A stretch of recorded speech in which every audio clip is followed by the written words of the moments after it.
ওটা আবার ব্যাক করতেছে আগরতলার দিকে ব্যাক করার পথে সুন্দর চলতেছে গাড়ি, এমন কোনো স্পিডও না কিছু না, মোটামুটি রেঞ্জি চলছে, কথা বলতেছে। ওই দিন সেকেন্ডের মধ্যে কিতে হয়ে গেছে, গাড়িটা পুরোটা পাল্টে ফেলে গেছে। ওই মানে কিচ্ছু বুঝছি না, বোঝার কোনো ইয়ে বলছে না, কেপ থেকে পাল্টে মারছে এটা কিচ্ছু বুঝছি না, সামনে কোনো গাড়ি নাই, কিচ্ছু নাই, বলো কিচ্ছু না।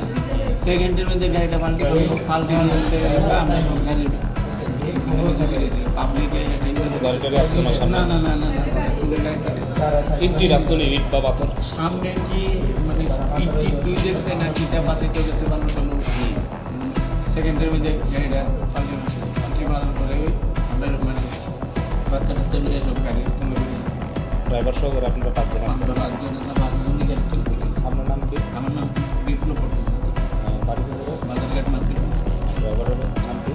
রতন সরকার, বাড়ি? বাজারঘাট মার্কেট পাড়ারই এক আচ্ছা আচ্ছা। ছোট ভাই স্যার, একদম ছোট ভাই তো বেশি দাদা। উদয়পুর মাথাবাড়ির থেকে বুক দিয়া আগরতলার উদ্দেশ্যে যাইতেছি, যাওয়ার পথে ভালো কথা চলছে গাড়ি, চলার মধ্যে ওই দিন সেকেন্ডের মধ্যে গাড়িটা কিনতে হয়েছে, মানে গাড়িটা পাল্টি মেরে দিয়েছে, পুরোটা পাল্টি মেরে সেটা আমরা সবাই গাড়ির নিচে বেড়ে গেছি। এই এরপরে পাবলিকে তুললে আমরা টাইম না করতে পারি।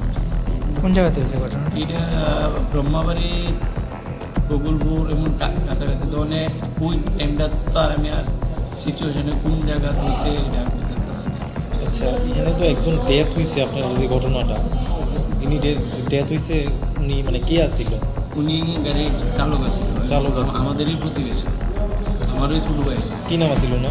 ওর নাম রতন সরকার। আচ্ছা আচ্ছা। ছোটো ভাই না আমার, মানে নিজের ভাইয়ের তো বেশি আছে। এটা কি অ্যাক্সিডেন্টের কারণে মারা গেছে নাকি গাড়ি চালাতে চালাতে? সেকেন্ডের উইদিন সেকেন্ড অ্যাক্সিডেন্ট তো আমরাও গাড়ি তৈরি করছি, এও করছে, মানে কিটা হয়েছে উইদিন সেকেন্ডের মধ্যে গাড়িটা পাল্টে মারছে।